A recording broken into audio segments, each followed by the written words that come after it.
men? It does. Let's proceed.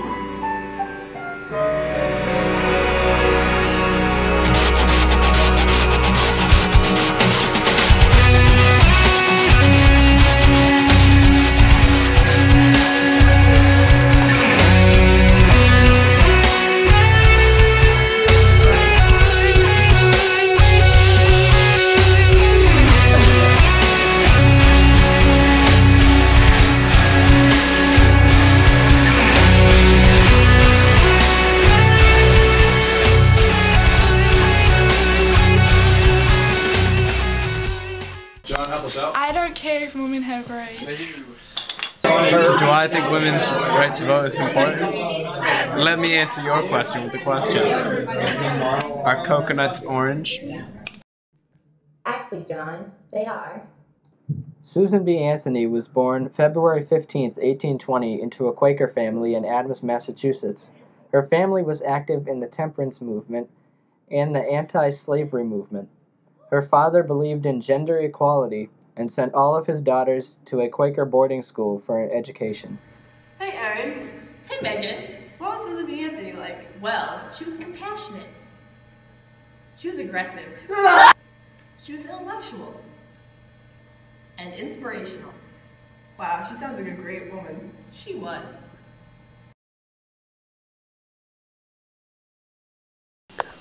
Susan B. Anthony. Ah, yes. I remember her. She was an intelligent young woman. I always remembered her father. He always liked to instill self-respect and worth. And her grandfather also felt that reading was very important, and he taught her and her sisters how to read.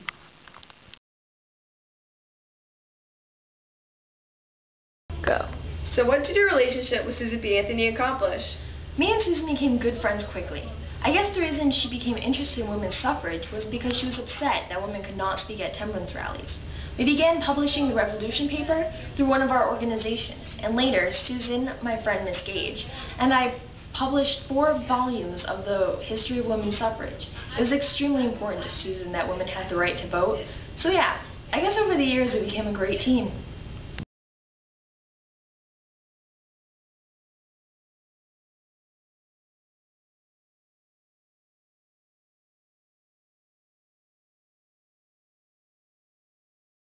Through working in the Revolution paper, Susan B. Anthony advocated for an 8-hour workday, equal pay for both men and women, liberal divorce laws and more options for women in marriage, suffrage for women of all nationalities.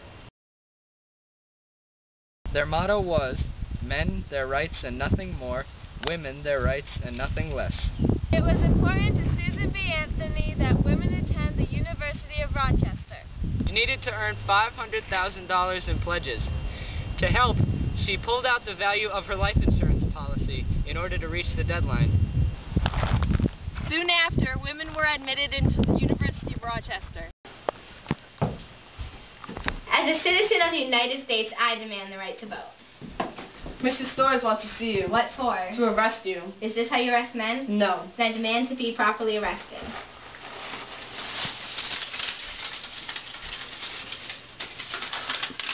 Go. So, Miss Anthony, did you ever question that you had the right to vote? Not at all. No further questions. Has the prisoner anything to say why sentencing shall not be pronounced? Yes, Your Honor, I have many things to say. My natural rights, my civil rights, my political rights, and my judicial rights are all being ignored. I am degraded from the status of a citizen to that of a subject, and not only myself individually, but all women are, by Your Honor's verdict, doomed to political subjection under this so-called form of government. The court cannot listen to a rehearsal of arguments the prisoner's counsel has already consumed 3 hours in presenting. May it please Your Honor, I am not arguing, but simply stating the reasons why I shouldn't be sentenced.